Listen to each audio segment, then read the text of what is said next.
저는 이 시간 다시 제자리로라는 제목으로 하나님 말씀을 전가하려고 합니다.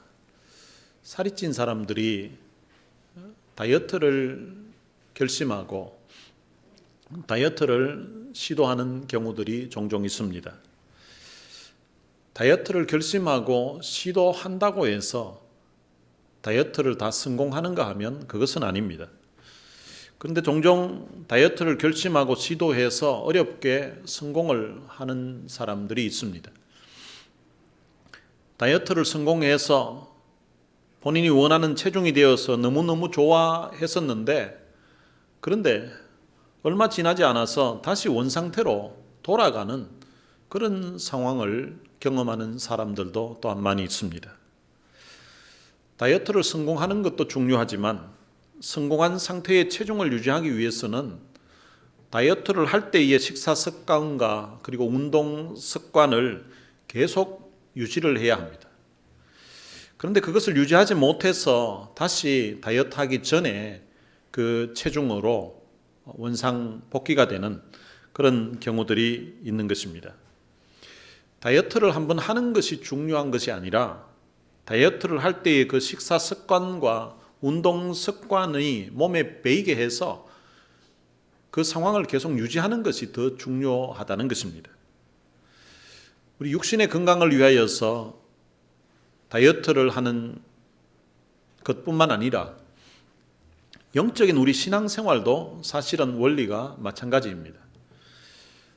우리 교회에는 1년에 2차례씩 특별 새벽 기도회를 합니다. 특별 새벽 기도회 때 기도하는 것과 평상시에 새벽 기도를 하는 것은 차이가 있습니다. 하나님이 원하시는 이 거룩한 기도의 습관을 가지기 위해서 사실은 특별 새벽 기도회를 하는데, 그런데 그 기간이 지나고 나면 원래 상태로 돌아가 버리는 경우들이 대부분입니다. 기도하는 습관은 자연스럽게 몸에 배어지지 않습니다. 단기간 하는 특별 새벽 기도는 마음만 먹으면 참석할 수가 있습니다. 그러나 평생 기도하는 거룩한 습관을 가지기 위해서는 늘 깨어 있어야 그 기도가 가능한 것입니다. 새벽 기도의 제단이 무너지는 것은 사실은 한순간에 무너집니다. 매일 깨어 있지 않고 매일 신경 쓰지 않으면 새벽 기도의 제단은 그냥 무너지고 마는 것입니다. 그러므로 새벽 기도의 그 거룩한 습관을 계속 유지하기 위해서는 매일 잠들기 전에 긴장해야 하고, 그리고 새벽마다 신경을 써서 깨어 기도해야만 기도하는 거룩한 습관을 평생 유지할 수가 있는 것입니다. 여러분, 주일 예배도 마찬가지입니다. 매일 신경 쓰지 않으면, 매일 마음에 나는 주일을 지키면서 살겠다고 그렇게 결심하고 살지 않으면 한순간에 무너지는 것입니다. 느헤미야가 페르시아에서 술 맡은 관원으로 있었을 때 그는 예루살렘 성벽이 무너지고 성문이 불탔다는 소식을 전해 들었습니다. 느헤미야는 예루살렘으로 돌아와서 무너진 성벽을 재건했습니다. 그리고 불탔던 성문들도 새로 달았습니다. 온 이스라엘 백성들이 수문학 광장에 모여서 말씀을 통한 그런 엄청난 부흥회를 경험했습니다. 백성들은 말씀을 들으면서 너무 감격해서 모두가 다 울었다고 성경은 기록하고 있습니다. 그 후에 백성들의 지도자들이 다시 모여서 우리들에게 말씀을 더 가르쳐 달라고 했습니다. 그런데 그 말씀을 들으면서 초막절을 지켜야 된다는 사실을 깨닫게 되었습니다. 그래서 온 백성들이 다시 초막절 절기를 지키기 위해서 모였습니다. 여호수아 이후에 가장 성대하게 초막절을 지켰습니다. 온 이스라엘 백성들이 살아오면서 이렇게 감격스럽고 이렇게 기쁘고 좋은 날을 그들이 처음 경험했습니다. 하나님의 말씀을 순종하고 하나님의 말씀을 지키면서 이렇게 예배하면서 살아가게 되면 이렇게 기쁘고 이렇게 좋다는 것을 그들이 맛본 것입니다. 백성들의 지도자들은 감격 가운데 받은 은혜를 생각하면서 목숨 걸고 언약식을 거행하였습니다. 우리가 이제는 목숨 걸고 하나님의 말씀대로 살겠다고 하나님과 백성들 앞에 언약을 한 것입니다. 그리고 백성들도 우리가 안식일을 지키겠습니다. 우리가 안식년도 지키겠습니다. 그리고 11조도 온전히 바치겠습니다. 그리고 이방인들과 우리 자녀들을 혼인시키지 않겠습니다. 우리가 우리 하나님의 전을 더 이상 버려두지 않겠습니다. 라고 하면서 만약에 우리가 이 약속을, 이 맹세를 어긴다면 우리는 저주를 받아도 마땅합니다. 라고 하면서 자기 저주를 하면서 하나님 앞에 맹세했습니다. 그리고 예루살렘 성벽 봉헌식도 너무나 은혜롭게 마쳤습니다. 오늘 본문 1절은 바로 그 봉헌식이 마쳤던 그날을 기록하고 있습니다. 그날 모세의 책을 낭독하여 백성들에게 들렸는데 그 책에 기록하기를 암몬 사람과 모압 사람은 영원히 하나님의 총회에 들어오지 못하리니, 암몬 사람과 이 모압 사람들을 이스라엘 회중 가운데서 다 분리시켜서 내보내라고 한 것입니다. 그 이유는 2절에 보면 이는 그들이 양식과 물로 이스라엘 자손을 영접하지 아니하고 도리어 발람에게 뇌물을 주어 저주하게 하였습니다. 이스라엘 백성들이 이제 애굽 땅에서 나와서 가나안으로 오려고 할 때에 이들이 가는 길을 오히려 방해했다는 것입니다. 그리고 뇌물을 줘가지고 이스라엘을 저주하도록 그렇게 만들었기 때문에 이들은 이스라엘 여호와의 총회에 영원히 들어오지 못한다는 것입니다. 이 말씀을 듣고서 3절에 보면 백성이 이 율법을 듣고 곧 섞인 무리를 이스라엘 가운데에서 모두 분리하였느니라 라고 기록하고 있습니다. 온 백성들이 하나님 앞에 성벽 봉헌식을 하면서 하나님 말씀을 듣고 이런 사람들, 이방인들을 그들 회중 가운데서 분리시키기로 그렇게 결단을 한 것입니다. 여러분, 그동안 알고 지내던 사람들을 더 이상 관계를 하지 않고 끊는다는 것은 보통 결단이 아니면 할 수 없는 일입니다. 모든 백성들이 성벽 봉헌식을 이제 마무리하면서 비장한 각오로 하나님 앞에서 믿음으로 살겠다고 다시 한번 결단하면서 이 암몬 사람과 모압 사람을 이스라엘 회중 가운데서 이제는 다 떠나가게 하는 이런 놀라운 결단을 하였다는 것입니다. 여러분, 이렇게 결단을 했으면 이 느헤미야서가 만약에 영화의 어떤 한 장면이라면은 3절로서 이제 끝이 나면서 the end 이렇게 하고 해피엔딩으로 끝이 나야 되는데, 그런데 느헤미야서는 그렇게 끝이 나지 않습니다. 4절에 계속해서 연결이 되는데 4절에서 문제가 발생했습니다. 어떤 문제인가 하면 이전에 우리 하나님의 전에 방을 맡은 제사장 엘리야십이 도비야와 연락이 있었다고 그렇게 기록하고 있습니다. 이 도비야는 암몬 사람인데 이 암몬 사람과 이스라엘 모든 백성들이 관계를 끊기로 하고 이스라엘 총회에서 내어보냈는데, 그런데 제사장이라고 하는 이 엘리야십이라는 사람이 도비야와 이전에부터 연락을 하고 있었다는 것입니다. 연락을 해서 어떤 일을 했는가 하면 5절에 보면 도비야를 위하여 한 큰 방을 만들었으니 그 방은 원래 소재물과 유향과 그릇과 또 레위 사람들과 노래하는 자들과 문지기들에게 11조로 주는 곡물과 새 포도주와 기름과 또 제사장들에게 주는 거제물을 두는 곳이라 라고 기록되어 있습니다. 그러니까 이 제사장 엘리야십이 암몬 사람 도비야를 위해서 방을 하나 만들어 주었다는 것입니다. 그런데 그 방은 이스라엘 백성들이 그들의 소출 중에서 10분의 1인 11조를 그리고 또한 하나님 앞에 바쳤던 그 예물들을 두는 큰 방이라는 것입니다. 그런데 이 엘리야십이라는 사람이 28절에 보면 그냥 일반 제사장이 아니라 대제사장이라고 기록하고 있습니다. 대제사장 엘리야십이 도비야를 위해 성전 안에 큰 방을 만들어 주었다는 것입니다. 그런데 그 방은 백성들이 하나님 앞에 바쳤던 제물을 두는 창고였습니다. 성전에 제산을 두는 큰 방을 암몬 사람 도비야에게 맡긴 것과 같은 그런 상황이 된 것입니다. 그렇게 되면 백성들이 힘들게 일해서 바쳤던 그 11조와 제물을 암몬 사람 도비야가 자기 마음대로 가지고 가서 사용할 수 있는 그런 상황이 된 것입니다. 이 일이 언제 발생했는가 하면 6절에 보면 그때에는 내가 예루살렘에 있지 아니하였느니라.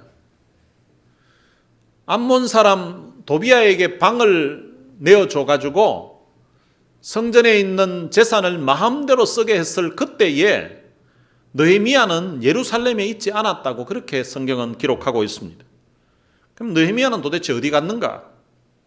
바벨론 왕 아닥사스다 32년에 내가 왕에게 나아갔다가 며칠 후에 왕에게 말미를 청하고 예루살렘에 이르렀어야 엘리야십이 도비야를 위하여 하나님의 전뜰에 방을 만든 악한 일을 안지라라고 기록하고 있습니다. 느헤미야가 바벨론 왕 아닥사스다 왕의 부름을 받아서 본국으로 귀환을 했던 것입니다. 그래서 귀환을 해서 한 1년 정도 자리를 비웠던 그때에 이런 일이 발생했다는 것입니다. 28절에 보면 대제사장 엘리야십이 한 또 다른 악한 일을 기록하고 있습니다. 대제사장 엘리야십의 손자요 요야다의 아들 하나가 호론 사람 산발랏의 사위가 되었다고 그렇게 기록하고 있습니다. 대제사장 엘리야십이 호론 사람 산발랏과 사돈 관계를 맺었다는 것입니다. 예루살렘 성벽 공사를 할 때에 앞장서서 방해를 했던 사람들이 누군가 하면 암몬 사람 도비야와 바로 이 산발랏 그리고 게셈이라는 사람이었습니다. 도대체 이 인간들이 왜 예루살렘 성벽을 쌓지 못하도록 계속해서 방해를 하는가 했더니 이 인간들이 대제사장하고 친분이 있어서 그들과 내통하면서 자기들이 마음 놓고 이스라엘 백성들이 하나님 앞에 바쳤던 그 제물을 자기들이 빼가지고 자기들이 사용하려고 이런 계획을 가지고 있었는데, 그런데 느헤미야가 와서 성벽을 재건하고 성문을 단다고 하니까 이제는 재물을 마음 놓고 빼가지고 왔다 갔다 할 수가 없을 것 같으니까 이들이 방해를 했던 것입니다. 자기들이 성전 재산을 빼돌리는 일을 더 이상 하지 못할 것 같으니까 성벽 공사를 하지 못하도록 그렇게 길을 쓰고 방해를 했던 것입니다. 8절에 보면 내가 심히 근심하여 도비야의 세간을 그 방 밖으로 다 내어 던지고, 느헤미야가 이 도비야가 하고 있는 이 악한 일을 알게 되었던 것입니다. 그래서 도비야의 그 물건을 그 방에서 다 끄집어내가지고 다 바깥에 던져버렸다는 것입니다. 그리고 9절에 보면 명령하여 그 방을 정결하게 하고 하나님의 전의 그릇과 소재물과 유향을 다시 그리로 들여 놓았느니라. 그 방에 도비야라는 놈이 사용하던 그 더러운 것들을 다 제거하고 정결하게 했다는 것입니다. 그리고 하나님의 전의 그릇과 소재물과 유향을 다시 그리로 다시 제자리에 갖다 놓았다는 것입니다. 원래대로 회복을 했다는 것입니다. 그런데 또 다른 문제가 10절에 보면 발생해 있습니다. 내가 또 알아본즉 레위 사람들이 받을 몫을 주지 아니하였으므로 그 직무를 행하는 레위 사람들과 노래하는 자들이 각각 자기 밭으로 도망하였다고 기록하고 있습니다. 느헤미야가 한 1년 정도 자리를 비운 사이에 레위 사람들이 받을 몫을 주지 않았다는 것입니다. 이 레위 사람들과 노래하는 사람들은 자기들의 기업이 없습니다. 이스라엘 백성들이 그들의 소출 중에서 11조를 하나님 앞에 드렸을 때에 그것을 가지고 레위 사람들이 생활을 했던 것입니다. 그런데 느헤미야가 자리를 비운 사이에 백성들도 하나님 앞에 11조를 바치겠다고 그들이 하나님 앞에 맹세를 했었는데, 그런데 지도자가 없어지고 나니까 그들의 신앙도 나태해져서 그들이 하나님 앞에 바치기로 했던 것을 바치지 않았던 것입니다. 그들이 11조를 바쳐야 이 레위 사람들이 생계가 보장이 되고 생계를 유지할 수가 있게 되고, 그래서 이들이 성전에서 봉사하는 일에 자기들이 전적으로 헌신할 수가 있는데, 그런데 자기들의 받을 몫을 주지 않으니까 먹고 살 길이 없는 거예요. 그래서 먹고 살 길이 없어서 오늘 본문에 보면 각각 자기 밭으로 도망하였다고 표현하고 있습니다. 더 이상 그곳에서 살 길이 없어서 마치 탈출을 해서 도망을 해야 살 길이 생기는 그런 상황이 발생했다는 것입니다. 그래서 11절에 보면 내가 모든 민장들을 꾸짖어 이르기를, 이 민장들이란 말은 백성들의 그 지도자들을 이야기합니다. 그래서 느헤미야가 백성들의 지도자들을 꾸짖었습니다. 뭐라고 꾸짖는가 하면 하나님의 전이 어찌하여 버림바 되었느냐 하고 꾸짖었던 것입니다. 느헤미야 10장 39절에 보면 지도자들과 백성들이 하나님 앞에서 이렇게 맹세를 했습니다. 우리가 우리 하나님의 전을 버려두지 아니하리라. 우리가 우리 하나님의 전을 더 이상 버려두지 않겠습니다. 하나님의 전을 버려두었다는 말은 하나님의 전을 지금까지 찾지를 않았다는 것입니다. 그리고 하나님의 전을 관리하는 제사장들과 레위 사람들이 있는데, 근데 그런 사람들이 성전을 관리하고 제사를 계속해서 지내기 위해서는 백성들이 그들 소출 중에서 11조를 하나님 앞에 바쳐야 되는데, 그것을 지금까지 바치지 않았지만 이제는 저희들이 은혜 받고 깨달았으니까 하나님 앞에 11조를 바치겠습니다 라고 그렇게 백성들이 다 맹세를 했었습니다. 그런데 그 맹세를 지키지 않았던 것입니다. 그래서 우리 하나님 여호와의 전을 버려두지 아니하리라고 했던 그 맹세를 그들이 저버리고 그렇게 살았던 것입니다. 그래서 느헤미야가 백성들의 지도자들을 꾸짖으면서 하나님의 전이 어찌하여 버림바 되었느냐고 그렇게 책망을 하고 레위 사람들을 불러 모아서 다시 제자리에 세웠다고 그렇게 기록하고 있습니다.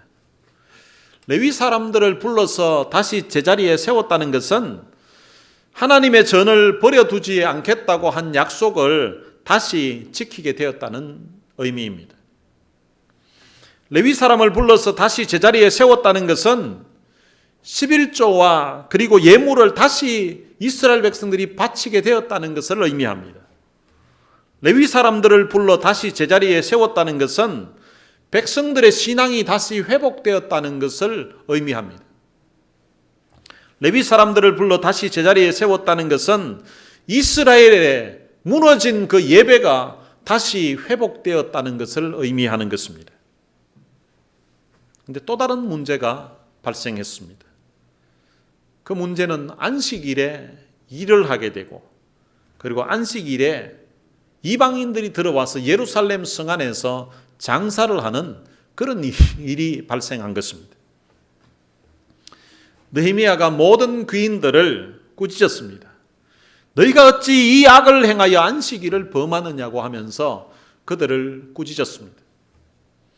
그리고 너희 조상들이 이렇게 하다가, 그러니까 너희 조상들이 안식일에 일을 하고 안식일을 제대로 지키지 않다가 이 모든 재앙이 우리와 이 성읍에 내린 것이 아니냐고 하면서, 그럼에도 불구하고 어떻게 또 이 짓을 하냐고 하면서 그들을 책망했습니다. 그리고 느헤미야가 사람들을 시켜서 안식일 전에 예루살렘 성문을 다 닫게 했습니다. 그리고 안식일이 끝날 때까지 그 성문을 열지 못하게 했습니다. 그러니까 안식일에 이방인들이 예루살렘으로 들어와서 물건을 매매하는 그런 일들을 더 이상 하지 못하도록 조치를 취한 것입니다. 그렇게 했더니 이 장사꾼들과 물건 파는 사람들이 예루살렘 성 밖에서 지금 문을 닫아 놓으니까 바깥에서 자는 것입니다. 느헤미야가 그들에게 가서 앞으로 이런 식으로 하게 되면 너희들을 잡겠다고, 가만히 안 두겠다고 했습니다. 그랬더니 그들이 다시는 오지 않았다고 성경은 기록하고 있습니다. 22절에 보면 내가 또 레위 사람들에게 몸을 정결하게 하고 와서 성문을 지켜서 안식일을 거룩하게 하라 하였느니라. 레위 사람들이 몸을 정결하게 하게끔 했고, 그리고 성문을 지켜서 더 이상 안식일에 이방인들이 와서 예루살렘 성 안에서 매매하는 일을 하지 못하도록 그렇게 해서 안식일을 거룩하게 온 이스라엘 백성들이 지키도록 그렇게 조치를 취했다는 것입니다. 그리고 뒤에 보면 또 다른 문제가 발생해 있습니다. 이방인들과 혼인을 한 것입니다. 느헤미야 10장 30절에서 이스라엘 백성들은 이방인과 혼인하지 않겠다고 하나님 앞에 저주로 맹세를 했습니다. 만약에 우리 자녀들을 이방인들과 결혼을 시킨다면 하나님 우리를 저주하셔도 괜찮습니다 라고 하면서 하나님 앞에 맹세했었습니다. 그런데 그들이 한 맹세를 지키지 않았던 것입니다. 그래서 느헤미야가 그들을 책망했습니다. 그리고 그들로 하여금 다시 자녀들을 이방인과 혼인시키지 않겠다고 하나님을 가리켜 맹세하라고 했습니다. 그러면서 솔로몬 왕의 예를 들어서 그들에게 설명을 합니다. 솔로몬 왕이 이방 여인과 혼인하여서 범죄한 사실에 대해서 이야기를 합니다. 역사적으로 솔로몬 같은 왕이 없었다는 것입니다. 솔로몬처럼 그렇게 지혜가 많은 왕이 없었고, 솔로몬처럼 하나님의 사랑을 많이 받은 그런 왕도 없다는 것입니다. 솔로몬처럼 부귀와 영화를 다 누렸던 그런 왕이 없었습니다.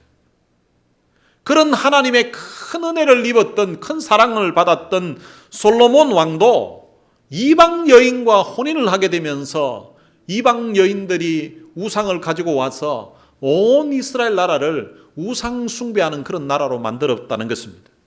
그래서 결국은 나라가 둘로 나뉘어지게 되고 나라는 결국 망하게 되었다는 것을 솔로몬 왕의 예를 들어서 설명을 합니다.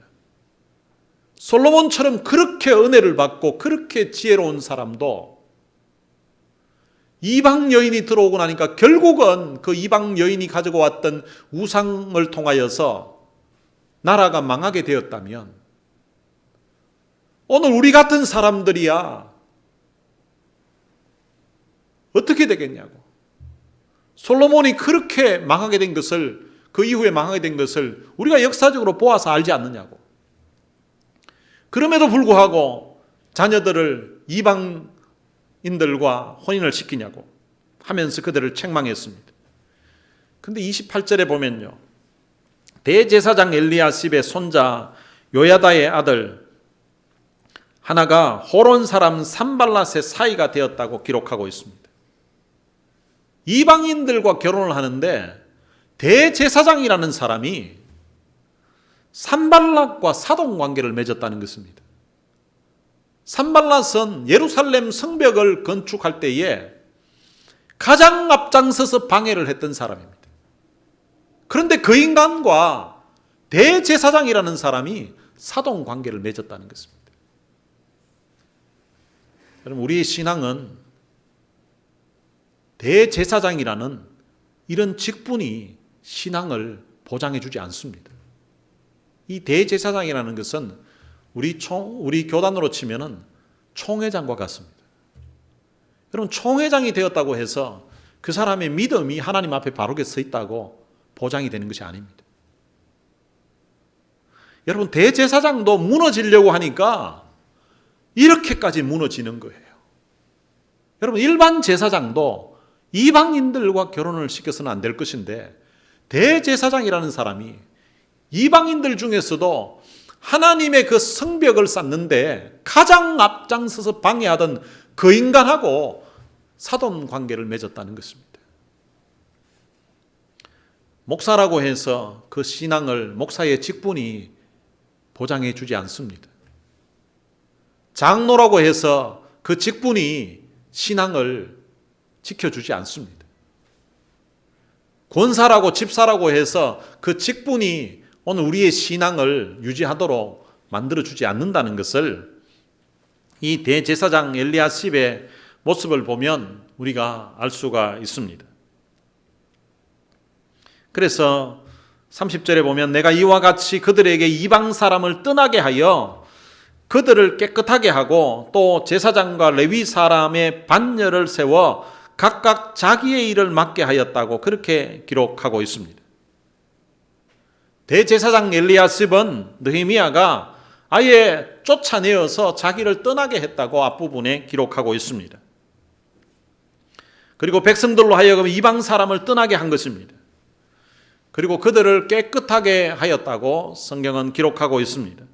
그리고 제사장과 레위 사람을 세워서 자기의 일을 다시 맡게 했다고 그렇게 기록하고 있습니다. 여러분, 제사장도 다시 제자리로 돌아가도록 했다는 것입니다. 레위 사람도 다시 제자리로 돌아가게 했다는 것입니다. 느헤미야가 지금까지 추진해 왔던 이 개혁은 하루아침에 이루어진 일이 아닙니다. 지난 12년 동안 총독의 녹을 받지 않고 느헤미야는 개혁을 추진해 왔었습니다. 그동안 무너진 성벽을 재건하고 불탔던 성문들도 새로 달았습니다. 온 이스라엘 백성들이 수문학 광장에 모여서 부흥회도 너무나 은혜롭게 마쳤습니다.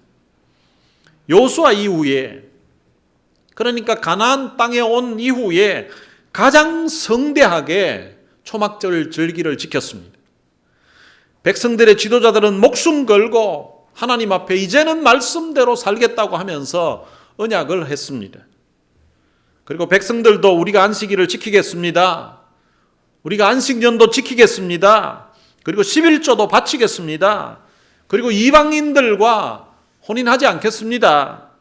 우리가 우리 하나님의 전을 버려두지 않겠습니다. 라고 그렇게 자기 저주를 하면서 하나님 앞에 맹세했었습니다. 그런데 느헤미야가 한 1년 자리를 비운 사이에 그 결심도, 그 결단도, 그 신앙도 다 무너지고 말았던 것입니다.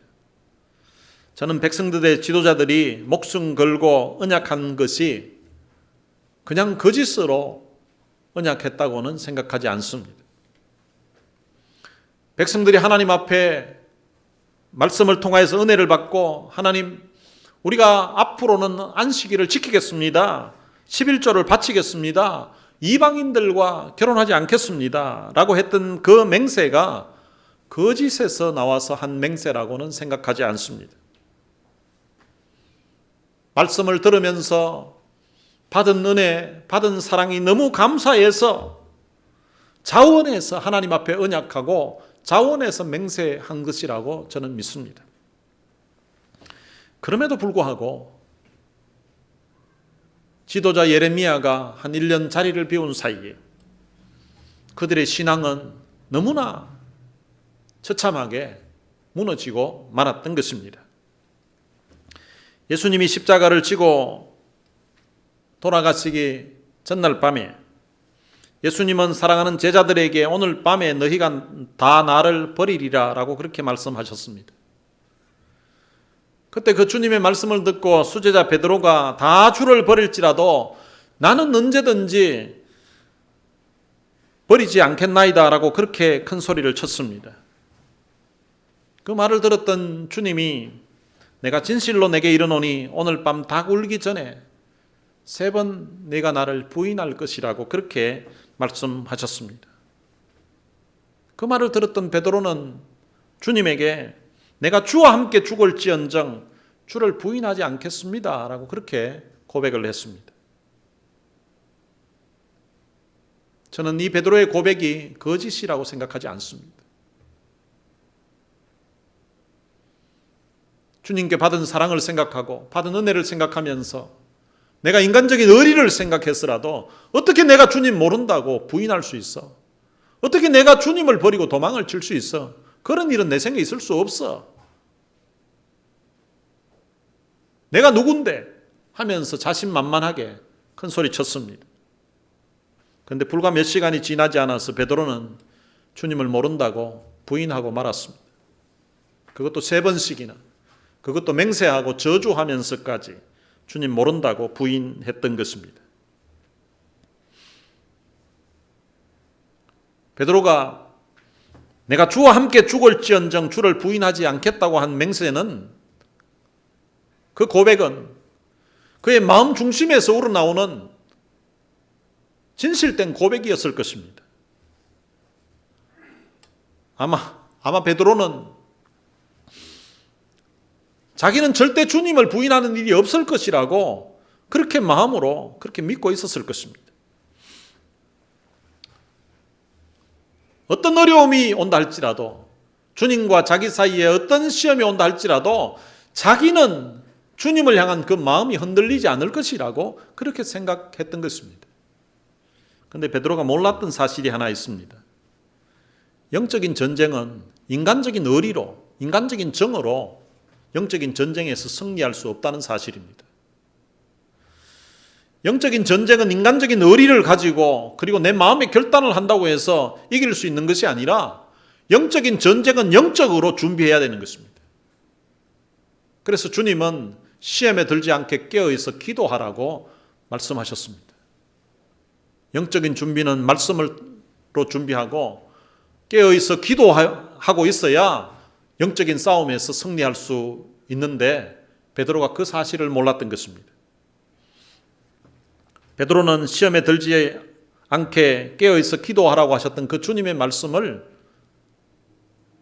가슴에 새기고 듣지를 않았습니다. 베드로는 기도해야 될 그 시간에 기도하지 않고 그는 잠만 잤습니다. 결국 베드로는 무너지고 말았던 것입니다.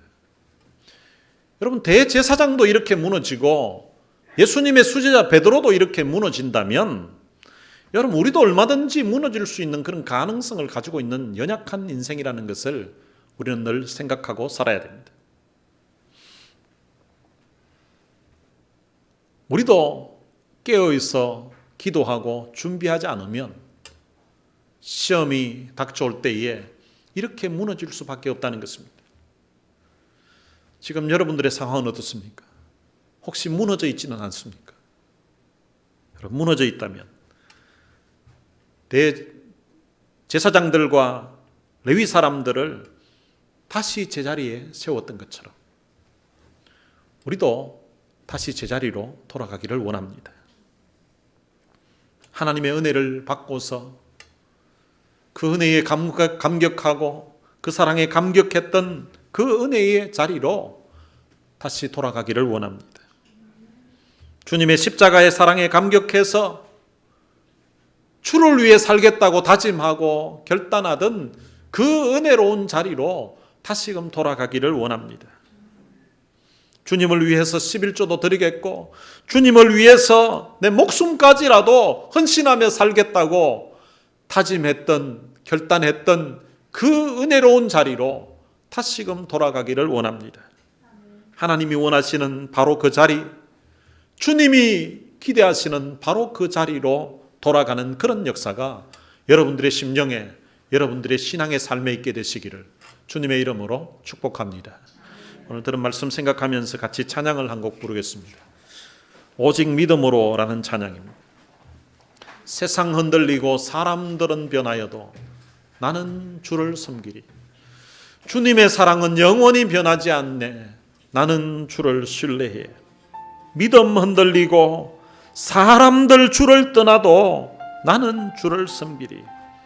주님의 나라는 영원히 쇠하지 않네. 나는 주를 신뢰해. 여러분, 단순히 다짐한다고 되는 것이 아니라요, 우리가 기도하면서 영적으로 준비해야 오직 믿음으로 살 수가 있습니다. 오늘 들은 말씀 생각하면서 다시 제자리로, 우리가 우리 인생 중에 가장 은혜 받고 감격했었던 그때를 한번 생각해 보시면서, 하나님, 그 은혜 받았던 그 자리, 주님의 사랑에 감격하고 주님의 은혜에 감격했던 그때 그 신앙의 자리, 그때 그 헌신을 다짐했던 그 자리로 돌아가기를 원합니다. 그리고 오직 믿음으로 살겠습니다. 세상이 흔들리고 사람들 변하여도, 믿음 흔들리고 사람들 주를 떠나도 나는 오직 믿음으로 살겠습니다 하는 그런 다짐하면서 이 찬양 함께 불렀으면 좋겠습니다.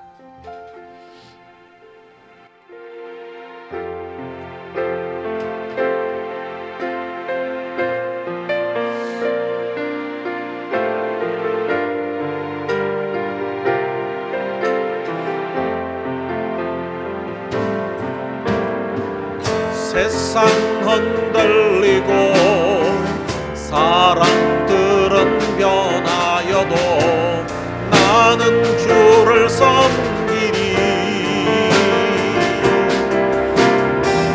주님의 사랑은 영원히 변하지 않네. 나는 주를 신뢰해. 세상 흔들리고 사람들은 변하여도 나는 주를 섬기리. 주님의 사랑은 영원히 변하지 않네. 나는 주를 신뢰해.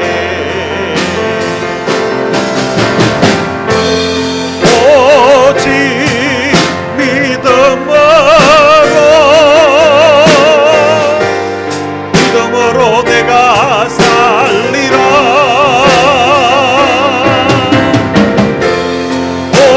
오직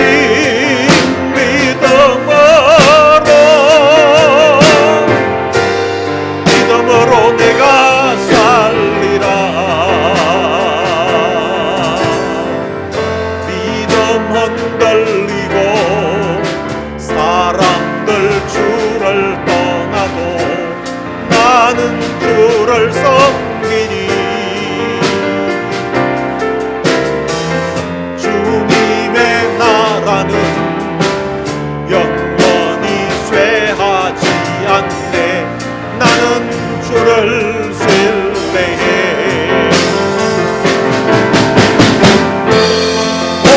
오직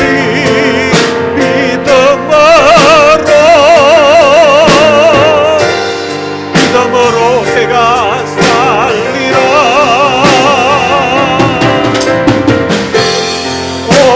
오직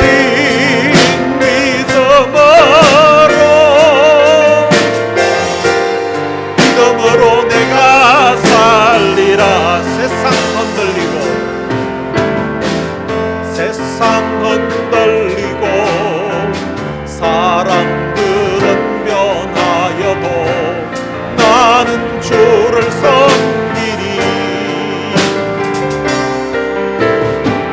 주님의 사랑은 영원히 변하지 않네.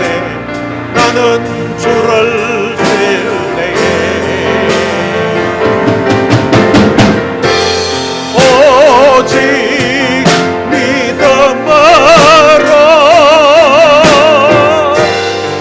믿음으로 내가 살리라. 오직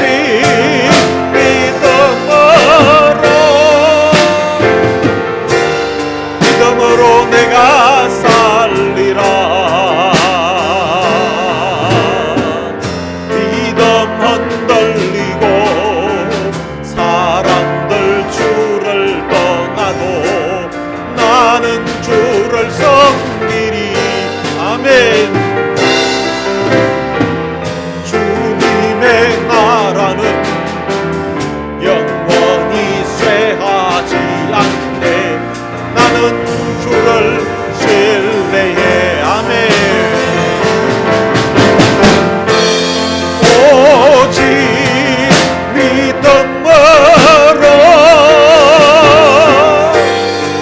믿음으로 내가 살리라. 오직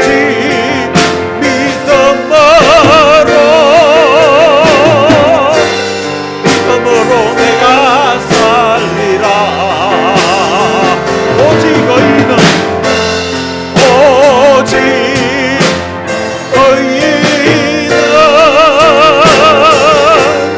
믿음으로 말미암아 살리라. 오직 의인은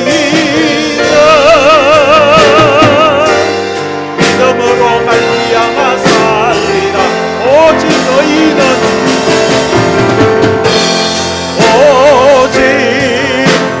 의인은 믿음으로 말미암아 살리라. 오직 의인은 믿음으로 말미암아 살리라.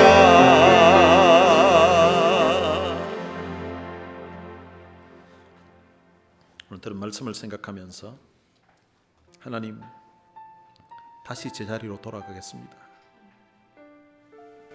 하나님의 은혜에 감격하고 십자가의 사랑에 감격해서 나 같은 죄인을 구원해 주신 그 하나님의 은혜가 너무 감사해서, 주님의 사랑이 너무 감사해서 주를 위해 살겠다고 다짐하고 결단했던 그 은혜로운 자리로 다시 돌아가기로 했습니다. 말씀 듣고 마음에 와닿는 부분이 있었다면 그거 기도 제목으로 삼아서 이 시간 다 같이 통성으로 기도하시겠습니다. 다 같이 기도하시겠습니다. 살아계신 아버지 하나님, 은혜를 감사합니다. 우리가 믿음으로 깨어있지 않으면 중간에 우리의 신앙이 무너질 수 있다는 사실을 오늘 말씀을 통하여서 다시 한번 경고해 주시고 깨닫게 해주신 것 참으로 감사합니다. 내가 목사니까, 내가 장로니까, 나는 권사니까, 나는 집사니까 이 정도 하면 내 신앙을 유지할 수 있다고 생각하는 것은 하나님 앞에 교만한 생각이요 잘못됐다는 사실을 대제사장의 탈선하는 그 모습과 수제자 베드로가 탈선하는 그 모습을 통하여서 오늘 우리에게 다시 한번 깨우쳐 주시고 도전해 주시는 것 참으로 감사합니다. 자비하신 아버지 하나님, 영적으로 늘 깨어있지 않으면, 거룩한 기도의 그 습관을 유지하고 있지 않으면 하나님 앞에 언제든지 무너질 수 있다는 연약한 인생임을 다시 한번 깨닫게 해주신 것 참으로 감사합니다. 하나님, 그렇게 하나님의 말씀을 통하여서 은혜 받고, 그렇게 하나님 앞에 결단하고, 하나님 앞에 맹세하고, 하나님 앞에 의탁해 있는 자. 그런데 지도자들의 미아가 자리를 비운 사이에 대제사장을 의지하여서 백성들의 지도자들과 귀인들과 온 백성들의 신앙은 나태해지고 그 신앙이 철저하게 무너졌던 것처럼, 하나님, 우리도 하나님 앞에 깨어있지 않으면, 우리도 하나님 앞에 온전히 서 있지 않으면, 하나님 앞에 기도로 준비하지 않으면 우리도 얼마든지 넘어질 수 있고 우리도 얼마든지 무너질 수 있다는 사실을 다시 한번 깨우쳐 주신 것 참으로 감사합니다. 하나님의 말씀을 듣고 하나님 앞에 은혜 받고 결단하면서 믿음으로 살겠다고, 하나님 앞에 헌신하며 살겠다고 다짐했던 그 은혜의 자리로 하나님 돌아가기를 원합니다. 주님의 그 사랑이 너무 감사해서, 십자가의 그 사랑이 너무 감격스러워서, 나 같은 죄인 살리신 하나님의 은혜가 너무 커서 내 삶을 주님 앞에 손부리째 드리겠다고 다짐하고 결단했던 그 은혜로운 자리로 다시금 돌아가기를 원합니다.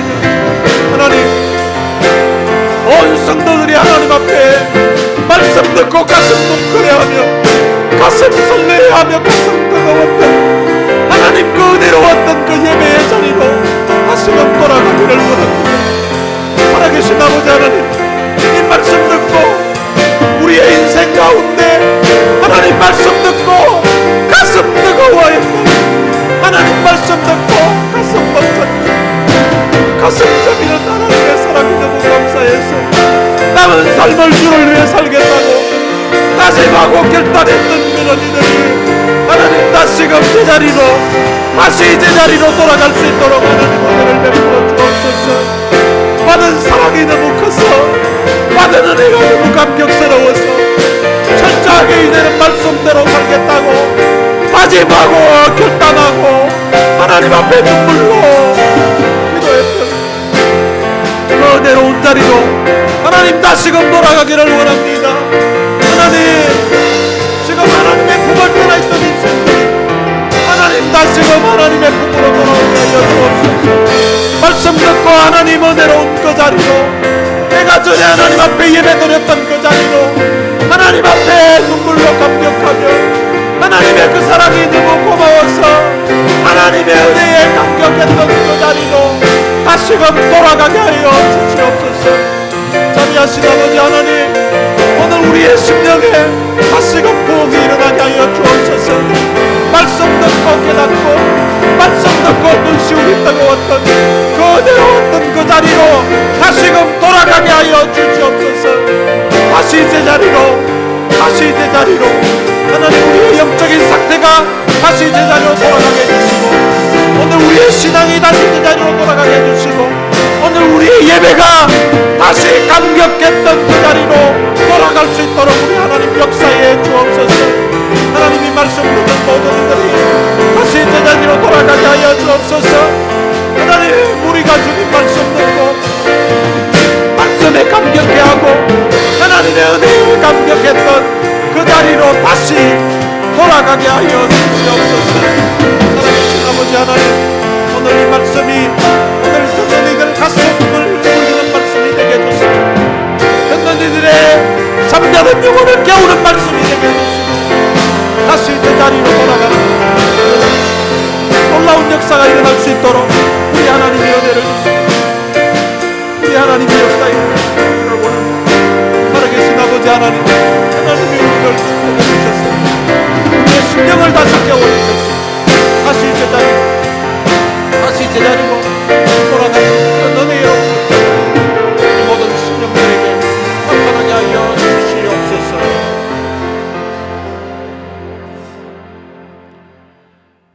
하나님 아버지의 은혜를 감사합니다.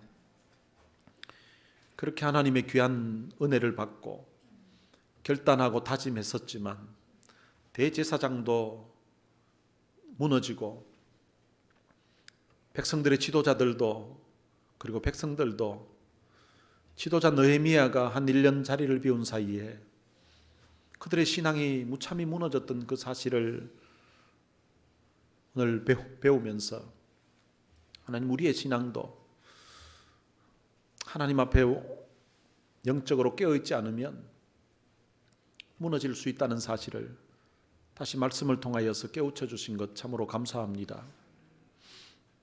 하나님, 다시 그 자리로 돌아가기를 원합니다. 하나님의 사랑에 감격하고 십자가의 그 사랑에 감격했던 그 자리로 돌아가기를 원합니다.